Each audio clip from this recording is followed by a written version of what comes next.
Hello everybody. Aye, it's time for a bedtime story. Hello everyone. Tonight I have a new bedtime story for you.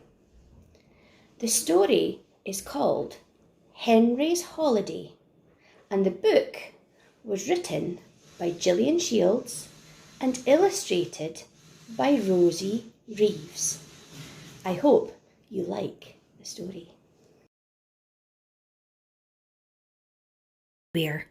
White and smooth and slippery. All the baby penguins were having fun, sliding on the ice and diving into the water. "Come and play, Henry," they shouted. But Henry didn't want to play. He was too cold. "If you go on playing, you'll soon get warm," said Mummy Penguin, wrapping a scarf around him and giving him a kiss. Henry waddled slowly across the ice to the water's edge. "Dive in, Henry," said his friend Splash the seal. "Come and play." Very, very carefully, Henry stretched out his foot and tested the water. "Oh," he gasped, "it's freezing!"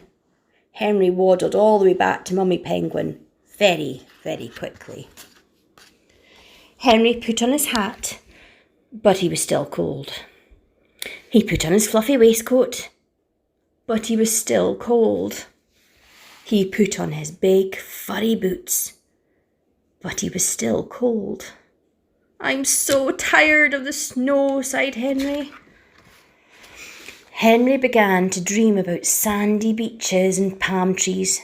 He dreamed about the coconuts and pineapples and gorgeous yellow sunshine. And he decided to build his very own tropical island, all made out of snow. The other baby penguins had great fun playing on the snow island. But it was no use. Henry was still shivery cold. "I need a holiday," he said. "A very hot holiday." One day, a boat came close to the ice. Henry couldn't believe his luck. He jumped on board. "Goodbye, snow," Henry laughed. "Goodbye, baby penguins." "Goodbye, Splash," he shouted. "I'm going on my holidays."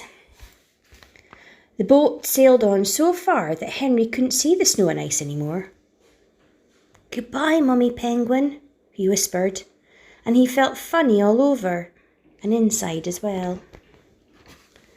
"Well, at least I'm not cold," Henry told himself firmly. And he wasn't. As the boat sailed further and further, the sun began to shine, and it warmed Henry right down to his toes. Suddenly, Henry jumped with excitement. There, just ahead of him, was his very own tropical island. He dived into the water and swam to the beach. The island was full of palm trees and coconuts and pineapples. Everything was bright and warm and colourful, and Henry was delighted. But when he waddled up the beach, the sand wasn't soft and smooth and slippery like snow. It was hard and gritty and prickly. "Never mind," said Henry. "It's nice and hot." And it was. The sun beat down until Henry began to feel very, very hot indeed. And soon Henry was a very pink penguin. "Never mind," he panted. "I'll go and have my supper. Oh, those juicy pineapples will be delicious." But the pineapples gave Henry a tummy ache. "Oh, never mind," groaned Henry. "Mummy Penguin will make it better." But Mummy Penguin wasn't there. That night, Henry sat on the beach and looked up at the big white stars. He missed the other baby penguins. He missed Splash. He even missed the snow. And most of all, he missed Mummy Penguin. A cold little tear ran down his hot little face.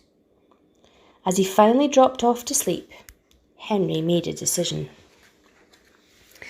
The very next day, Henry waddled back over the gritty, prickly sand and dived into the water.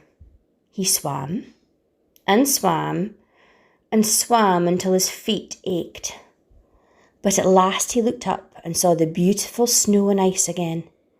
It was white and cold and glittery. It was home, and it was perfect. "Hello, Snow," shouted Henry as he got closer. "Hello, penguins," he shouted as he got closer still. "Hello, Splash," he shouted as he jumped out of the icy water. "Did you enjoy your holiday, Henry?" asked Splash. "The very best bit about a holiday," smiled Henry, "is definitely coming home again." And from that day on, Henry rushed out to play in the snow every morning with his friends, and he was so busy sliding and diving that he forgot all about feeling cold. And when he cuddled Mummy Penguin, he felt warm all over and inside as well.